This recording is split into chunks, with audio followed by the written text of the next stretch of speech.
Hello guys, स्वागत है आप सबका। तो आज हम बात करेंगे अदानी एनर्जी सॉल्यूशन की। अक्टूबर महीने की इसकी जो है म्यूचुअल फंड की होल्डिंग्स जो है उसको वो आ गई है, उसके ऊपर हम जो है बात करेंगे। साथ साथ ये जो है प्राइस नीचे जा रहा है, कहाँ तक जा सकता है उसके ऊपर चर्चा करेंगे।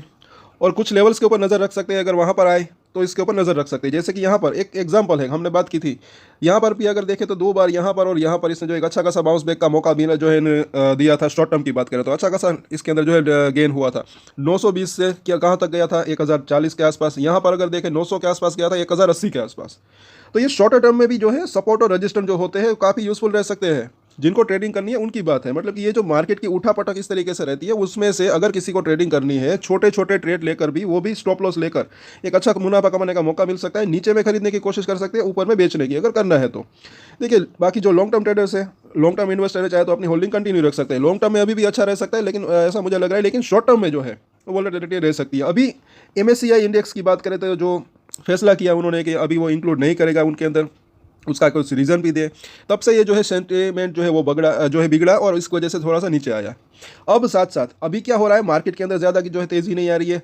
सबको लग रहा है कि मार्केट के अंदर तेज़ी बाउंस बैक आ रहा है, लेकिन नहीं। निफ्टी की अगर बात करें तो ऊपर जा रहा है, लेकिन वहाँ पर टिक नहीं पा रहा है। तो कहीं ना कहीं वो टेंशन अभी के जो है यहाँ पर ऐसा यहाँ पर दिख रहा है कि इस वजह से मिड कैप स्मॉल कैप जो है वो ज़्यादा पिट रहे हैं। सिर्फ अदानी के शेयर नहीं, दूसरे शेयर भी देखेंगे तो अच्छा खासा उसकी भी पिटाई हो रही है। अब फिलहाल देखिए, आज के दिन भी वॉल्यूम अच्छा खासा रहा। आज भी अगर देखें तो यहाँ पर 14 लाख के आसपास की जो है डिलीवरी उठी, तो अच्छी खासी यहाँ पर डिलीवरी वॉल्यूम रहा। और अब यहाँ पर म्यूचुअल फंड की बात कर लेते हैं। तो यहाँ पर आप देख सकते हैं अक्टूबर 2024, और यहाँ पर सबसे पहले अच्छी खासी खरीदारी जिन्होंने की, ये जो है UTI निफ्टी नेक्स्ट। तो इस स्कीम ने जो है 8,000 शेयर खरीदे। उसके बाद निपॉन इंडिया 7,500 के आसपास की खरीदारी हुई। UTI दूसरी इसकी स्कीम है, उन्होंने 2800 के आसपास के शेयर्स खरीदे। फिर मोतीलाल ओसवाल ने 1000 शेयर खरीदे। और ये आप म्यूचुअल फंड की पैटर्न देख सकते हैं। कल भी हमने बात अदानी टोटल गैस के अंदर की थी। ये सीखने लायक बात है, ऐसा मुझे लग रहा है। देखिए म्यूचुअल फंड काम कैसे करते हैं। यहाँ पर इनके पास जो है ये जो है अगस्त महीने की अगर बात करें, अगस्त महीने में कितने शेयर्स थे, 2,40,000 के आसपास। फिर उन्होंने जब ऊपर गया होगा तब शायद हो सकता है कि थोड़ी बहुत मुनाफा वसूली की, लेकिन पूरे शेयर नहीं बेचे, पार्शल प्रॉफिट बुकिंग की, थोड़े से बेचे। उसके बाद सितंबर में इतने शेयर्स थे। अब क्या किया, शेयर थोड़ा सा नीचे आया है, तो हो सकता है कि अक्टूबर महीने में वापस से थोड़े से खरीदे हो। तो ये होता है, मतलब कि ये जो मार्केट का उठापटक रहता है उसमें भी जो है मतलब कि वो जो हम अगर नीचे में खरीदते हैं और ऊपर में बेचने की कोशिश करते हैं तो उस तरीके से जो है मुनाफा मिलने की संभावना रह सकती है। पूरे साल की अगर बात करें, छोटे छोटे ट्रेड लेकर, वो ज़्यादा ट्रेड अगर बात करें तो 10-15 दिन के शेयर मतलब कि ट्रेडिंग की अगर बात करें, और म्यूचुअल फंड भी आप कहें इसको देख सकते हैं। जैसे कि यहाँ पर भी ये निपॉन इंडिया की अगर बात करें, इतने शेयर्स थे अगस्त महीने में, उसके बाद थोड़ी सी बिकवाली की इसने सितंबर महीने में। साथ साथ अब जो है अक्टूबर महीने में वापस से थोड़ी सी खरीदारी यहाँ पर इसकी दिख रही है। तो उस तरीके से मतलब कि जो ऊपर में बेचा वही जो है शायद यहाँ पर जो है खरीदा होगा, वो भी।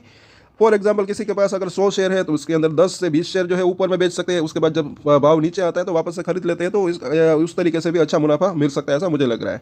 अब देखें तो टोटल कितनी यहाँ पर खरीदारी दिख रही है इस वेबसाइट के अनुसार, तो 22,000 के आसपास की खरीदारी, मतलब 22,000 शेयर्स की अगर बात करें तो पूरे अक्टूबर महीने की अगर बात करें, म्यूचुअल फंड की होल्डिंग है ये।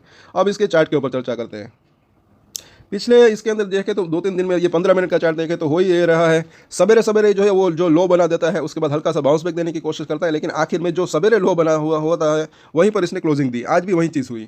और यहाँ पर अगर हम देखते हैं बुलिंजर बैंक वीकली चार्ट के ऊपर, तो इसकी जो निचली लाइन है 864 के आसपास दिख रही है। तो अगर ये 900 को तोड़ता है अच्छे वॉल्यूम के साथ कल के दिन या परसों के दिन, तो सबसे पहले तो यहाँ पर 865 से 850 वहाँ पर इसको पहला सपोर्ट मिलने की संभावना रह सकती है। अब अगर यहाँ पर हम देखें तो इसकी जो निचली लाइन है ऑलमोस्ट उसके आसपास आया है, लेकिन अभी ये निचली लाइन थोड़ी सी और नीचे जाने लगी है।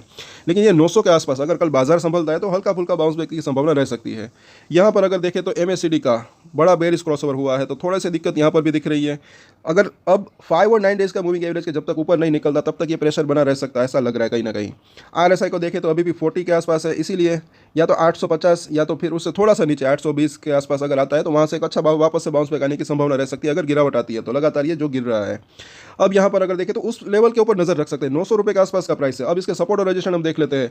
और सपोर्ट और रजिस्ट्रेशन ये भी ना भूले, उसके अंदर टाइम टू टाइम चेंजेस होते रहते हैं, ये भी ना भूले। अभी 900 रुपये के आसपास का प्राइस है, तो पहला सपोर्ट एरिया जो इसका दिख रहा है तकरीबन 870 से 875 का, और उसके नीचे जो है 850 रुपये के आसपास का जोन, ये इसके नज़दीकी सपोर्ट दिख रहे हैं। अगर बाजार के अंदर ज़्यादा गिरावट आती है तो जो है ये 820 से लेकर 800 का लेवल, फिर यहाँ तक जाने की संभावना रह सकती है। इन दोनों ही लेवल के ऊपर जो है नजर रख सकते हैं। RSI अगर 30 के आसपास आता है, इस लेवल 850 के आसपास आता है तो भी ये RSI 30 के आसपास आ सकते हैं, तो वहाँ से एक अच्छा खासा वापस से बाउंस बैक की संभावना रह सकती है। शॉर्ट टर्म की बात करें, अगर यहाँ से बाउंस बैक आता है तो मुझे ऐसा लग रहा है कि छोटा मोटा बाउंस बैक पहले तो आने की संभावना रह सकती है, अगर बाजार संभलता है तब की बात बात है। तो पहला रजिस्ट्रेशन एरिया इसका जो है 920 से लेकर 925 से लेकर 930 के आसपास का जोन, ये पहला इसका रजिस्ट्रेशन एरिया हो सकता है। उसके बाद जो है 960 रुपये के आसपास का जोन, और उसके बाद जो है वो 1000 रुपये के आसपास का जोन। तो ये इसके जो है थोड़े से मतलब कि नज़दीकी रजिस्ट्रेशन दिख रही है। ये 1000 रुपये का जो है थोड़ा सा दूर का रजिस्ट्रेशन यहाँ पर आपकी बार दिख रहा है। तो इन सभी सपोर्ट और रजिस्ट्रेशन के ऊपर नजर रख सकते हैं। लॉन्गर टर्म की बात करें तो एक अच्छी तेजी की संभावना रह सकती है, लेकिन अभी ये MSCI वाली वो जो न्यूज़ आई थी इंडेक्स की, थोड़ा सा उसने मूड बिगाड़ा। अदरवाइज अच्छी खासी तेजी यहाँ पर आई थी। हो सकता है कि ये शॉर्ट टर्म के लिए हो, लेकिन आगे चल कर एक वापस से संभलने की इसके अंदर संभावना भी रह सकती है। बाकी थोड़ा बहुत अभी इफेक्ट जो है इसका मार्केट का भी इसके ऊपर इफेक्ट पड़ रहा है, ऐसा लग रहा है यहाँ पर। सो ये म्यूचुअल फंड की जो होल्डिंग है इसकी मतलब कि अपडेट आई है, इसको भी आप मतलब कि इसके